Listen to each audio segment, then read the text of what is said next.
वो दर्दनाक तारीख आपके सामने रखूं। मेरे लिए आसान है बात करना, आपके लिए सुनना आसान है, लेकिन दोस्तान ज़िक्र जब जो है वो ये 45 की सुन्नी कॉन्फ्रेंस पूरे जो है वो खित्ते बर सगीर के अंदर जो है वो तहलका मच गया। जगह जगह जलसे, कॉन्फ्रेंस, सेमिनार हुए कायद आज़म के साथ ये उलमा व मशाइख, और फिर पूरे जो है वो खित्ते हिंदुस्तान के अंदर ये तहरीक जब चल पड़ी, लोग इनके शाना बशाना खड़े हुए। दोस्तान ज़िक्र 47 को जब ऐलान होता है, दर्दनाक तारीख यहाँ से शुरू होती है। 20 लाख लोगों का खून इस मुल्क की बुनियादों के अंदर मौजूद है। ये आज का नौजवान जो सलंसर निकाल के भाग रहा है, अपने जो है वो बाइक की आवाजें निकाल कर शायद ये कह रहा है कि मैं आज़ादी मना रहा हूँ, ये हंसने की बातें नहीं। हम अकेले बैठ के अगर सोचे तो ये रोने की बातें हैं। अगर हम इस बात पर हंसे तो हमारा ज़मीर मुर्दा हो चुका है, हम मर चुके हैं। 20 लाख जो है वो लोगों का खून इस मुल्क की बुनियादों के अंदर है। आप गुरदासपुर, होशियारपुर और जो है वो अमृतसर से लेकर लाहौर आने वाले जितने रास्ते थे, आज तारीख पाकिस्तान की किताबें उठाएं, जितनी भी उस वक्त तारीखें लिखी गई किताबें उठाकर देखें। 70,000 हमारी नौजवान बच्चियों ने कुओं के अंदर, तालाबों के अंदर छलांगे लगा के अपनी इज्जतों को बचाया था। ये पाकिस्तान ऐसे नहीं मिला जिसको हम बाजे बजाकर, तो पैसे हम अपने बच्चों को बाजों के लिए दे रहे हैं, वो यही पैसे अपने बच्चों को दें कि 3-4 पौधे लगाएं ताकि मुल्क सरसब्ज हो जाए, और अल्लाह इस सरसब्जी की बरकत से इस मुल्क पाकिस्तान को क़यामत तक आबाद फरमाए। 70,000 माओ बहनों बेटियों ने कुओं के अंदर छलांग लगाकर, और इससे आगे सुने, हमारे एक अल्लामा साहब वो फरमाते हैं कि मैं उस बंदे से मिल चुका हूँ, अभी भी वो बंदा जिंदा है, लेकिन इस वक्त बिल्कुल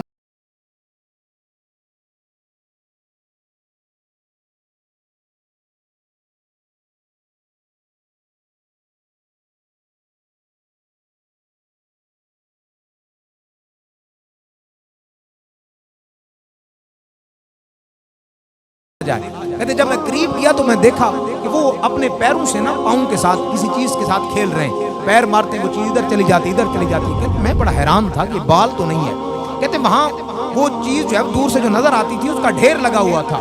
कहते जब मैं उन हिंदुओं और सिखों के करीब पहुंचा तो वहां जब मैंने करीब जाकर देखा तो मेरी जो है वो दिल की दुनिया तब्दील हो गई, पैरों तले से जमीन निकल गई कि नौजवान औरतों के कटे हुए सीने, उन सीनों के साथ वो बाल बनाकर खेल रहे थे। हमने तो समझा ही कोई नहीं आजादी। 70,000 माओ बहनों जिनके सीने काट कर वो बालें बनाकर खेल रहे थे। और इससे अगली बात बड़ी दर्दनाक, वो बंदा भी इस वक्त जिंदा है जिसने इस दास्तान को बयान किया है। कहते कि हम जब वो इंडिया से पाकिस्तान की तरफ आ रहे थे, रास्ते में हमारा जो काफिला था, औरतें थे, बच्चे थे, हम एक गन्ने के खेत के अंदर छुप गए।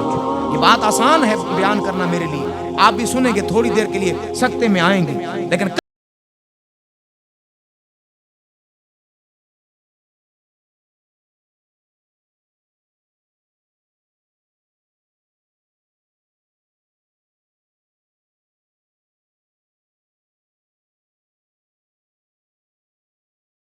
सिख जो थे सिपाही वो बू सूंघ रहे थे हमारे कि अंदर से कोई जो है वो किसी की आवाज आए। कहते कि वो अचानक ऐसे हुआ कि छोटा बच्चा था 3-4 माह का, वो बच्चा रोने लगा। जैसे बच्चा रोने लगा ना, तो अब यहाँ पर 2 सूरतें हो सकती थी कि या तो वो औरत उठ के बाहर चली जाती और अपने आप को जो है वो हिंदू और सिखों के हवाले कर देती, और या तो ये हो सकता था कि वो अपने बच्चे को मार देती।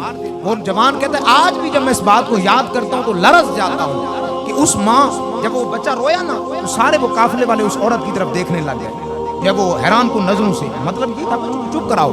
अब बच्चे को तो नहीं पता कि मैंने कब चुप करना और कब रोना है। अब बच्चा उसी तरह मुसलसल रो रहा था। तो साने ज़िक्र जरा दिल की तख्ती पर इस बात को लिखें। वो रोते हुए ये बात बयान करता है कि मेरे सामने माँ की ममता अपने जो है वो नाखन को उस 3 माह के बच्चे पर गले पर रखकर उसको हमेशा के लिए मार देती है। ये बट के रहेगा हिंदुस्तान, बन के रहेगा पाकिस्तान का जो नारा था, हमने इस नारे की लाज ही नहीं रखी।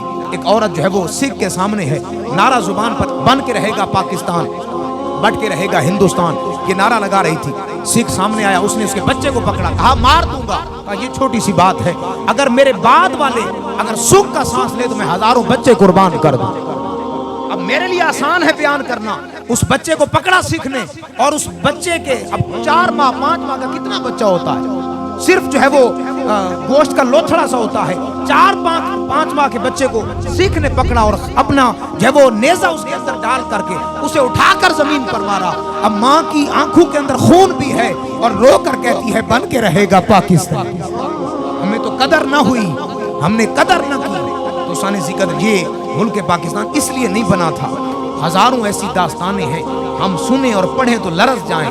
हमारे यहाँ होता क्या, परेड हो रही है जी, जनाब वाला वहां फौजी इधर आ रहे हैं जी, उधर आ रहे हैं। कौम को बताए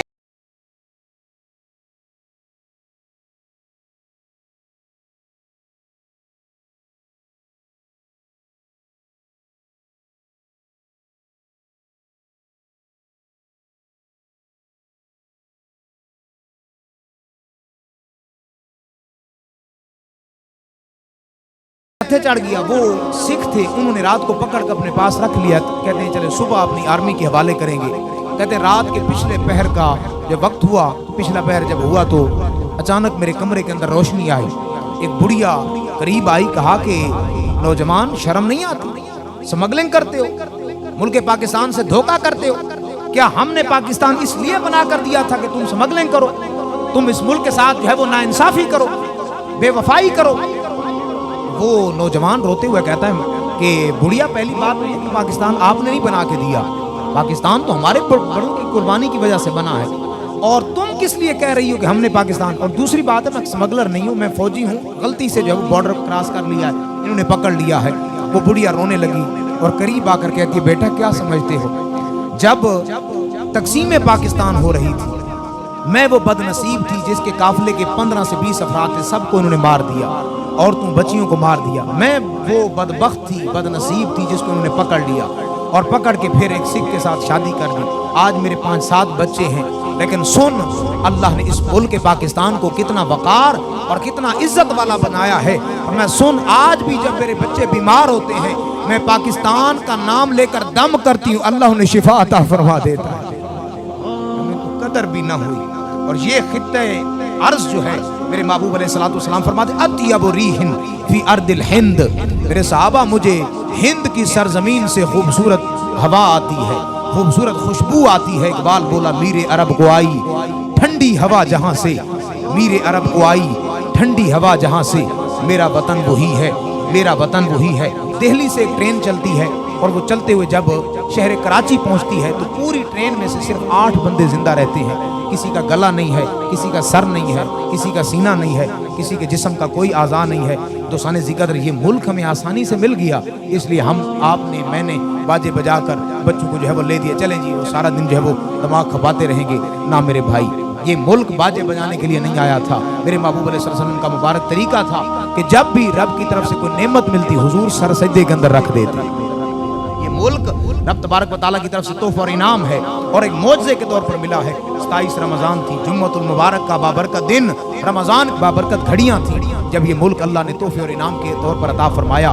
और याद रखें, अगर इनाम की कदर न की तो फिर ज़रूरी है कि रब तबारक व तआला हो सकता है ये इनाम हमसे वापस ले ले, छीन ले। अल्लाह ताला इस मुल्क के साथ वफा अता फरमाए।